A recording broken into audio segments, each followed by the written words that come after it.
Hi, this is John here from Shepherd's Walks, and what I'm going to do in this short video is show you how you can download the GPX file for the event that you're on, and also how you can then import it into some free route planning software. And then I'm going to give you a quick overview of the route so you know what to expect, and you can also transfer that route onto a paper map if you have one, or alternatively onto a device, a GPS unit, watch, or alternatively an app that you can, and then you can navigate with that.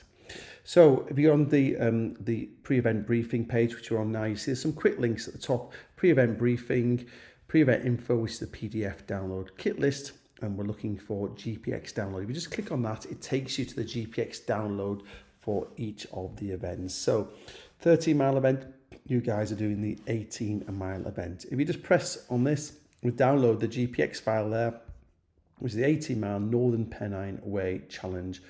Now, it just takes you to the download section of your computer, or alternatively, wherever your downloads go on your computer or your mobile phone is where they'll end up. And then if you look underneath this, it says Free OS Planner on GPS Training. If you click on that, it will take you to the free Ordnance Survey route planning software on our sister website, which is GPS Training. Okay, once you've clicked on that and you're on the free route planning software, if you click on the three black bars, you'll see there's an option to load a GPX. If you click on Load GPX, it brings this dialog box up, and it says Files to load, choose file. If you click on that, you can see the files that you can download that have been downloaded to your computer. And there's the one that I've just downloaded, 18-mile Northern Pennine Way Walk. If we just click on that, it'll import it into the free Ordnance Survey route planning software. So fingers crossed you understand where you're going to and from. So we'll be checking at Lynn Briggs, and then we're going to be busing you all the way back up the valley to the Roman camp, which is Chew Green. Then you're going to be walking back along the border ridge and coming down back to Barrowburn and back to Lynn Briggs. Now, top tip before you start, if you just drag this little box away, I'm just literally holding my mouse, just drag it down, because what it does, it reveals these plus and minus buttons, which you can zoom in and out. So what I'm going to do, I'm just going to drag with my mouse so that Roman camp is in the middle, which is Chew Green, which is where you actually start your walking after your short transfer up the valley. So if I zoom in, you can see the location. So what will happen is you'll be dropped off at the location here, and you'll be come up here, and then you're going to be on the Pennine Way. Now, this is a true GPX file of actually where I've walked. So it's a little bit off where the map is on the Ordnance Survey map, or the path is on the Ordnance Survey map, but it's a true record of exactly where you're going to go. So you go past Chew Green, this is Chew Green on your left hand side, and up along following the Pennine Way. As you see here, it's actually quite hard to follow this section of Pennine Way. See, I've got a little bit skew width at this point. If you end up on this path, it's not the end of the world. They both end up at the same place, and you'll eventually end up at the checkpoint 1, which is the refuge hut there. So refuge hut there, checkpoint 1. And there, as we've already discussed, there's not a massive amount there's no hot drinks there, etc. You'll be able to get some water. There's some shelter there if it's a wet, horrible day, and there'll be some of the team checking you through. From there, you'll climb up over Lamb Hill, and then you drop that down Beef Stand Hill and drop down here. Now, a little bit of a top tip here is, just after Beef Stand Hill here, I saw a number of people last year just veer off. There must be a path that's going off on the right-hand side. Keep this fence on your left, hug the fence, and you'll drop back down to this location here, which is actually, this is the top of what we call the street in the Cheviot Hills. Very prominent signpost here, pointing you across the corner of it. Now, as you know, we've got a 13-mile walk on the same day. They may be coming up here, so you might see some people joining you from your right-hand side. And you follow a little bit rough here, the path, and you climb up to the wonderful Windy-Gyle. Just before Windy-Gyle, you'll see you pass through the fence, the large gate, up to the top of Windy-Gyle.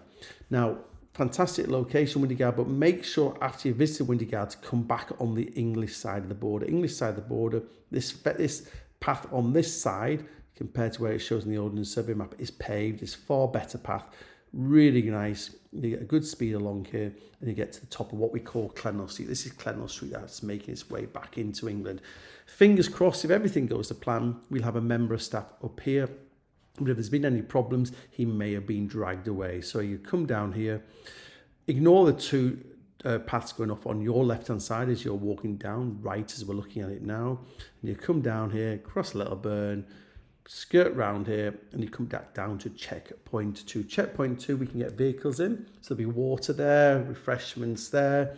Again, if you want to drop out, please do at that location. Again, we'll be able to get you away with a vehicle.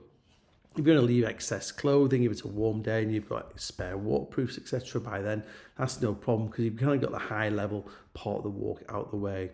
After checkpoint 2, you'll skirt around Middle Hill. Again, you can go over the top if you're feeling athletic, or the footpath goes around the edge. You climb up onto the top of Middle Hill here, drop down to Fairhoff. We're hopefully going to waymark sections of this because the key thing is not to miss this turn off to the right. A number of people tend to follow this track. There is a signpost there, but we'll prominently waymark it. And then you'll come back down, follow the Ouseway berm, which is here. Bit of a diversion around Battle Shields. It's not a diversion, it's where the footpath goes. It's well waymarked with footpath signs. Oh, right. You just follow the Ouseway berm down. Really nice, prominent path now. All the way down, it brings you down to Shillmore here. Shillmore, quick right, few hundred yards across the road bridge. Then you literally just follow the road back to Lynn Briggs. Now, if you walk along the road, it's not a major road. There's no problems. If you want to, on the left-hand side, there's quite a big grass verge as well. And then you come back down, and then we finish off back at Lynn Briggs. So that's a quick overview of the walk that you'll be doing for the challenge walk. Now, go back through that video if you can and overlay that on your paper map. So if you've got a paper map, go back through the video you've just seen and maybe highlight with the highlighter pen. Even put some stickers on. I often make little arrow stickers of where I need to go just to remind me to keep me on the correct route. If you do have a GPX unit, the GPX we've just downloaded that file. You can put on a GPS route or GPS unit, GPS watch. If you've got an app on your phone, you can transfer that onto there. As with everything leading up to the walk, if you've got any questions about the route, please don't hesitate to get in touch with me, John from Shepherd's Walks. I can go through anything with you. Also, again, feel free to give me a telephone call or drop me an email. Again, if you want to, on the morning of the walk, I'm around. If you want to quickly meet to check over the route on your map, that's not a problem. Just come and catch myself and I'll be able to help you out in any way. Fingers crossed we get some good weather. If not, I know you'll all be well prepared. If there's any questions leading up to the day, please don't hesitate to get in touch with myself.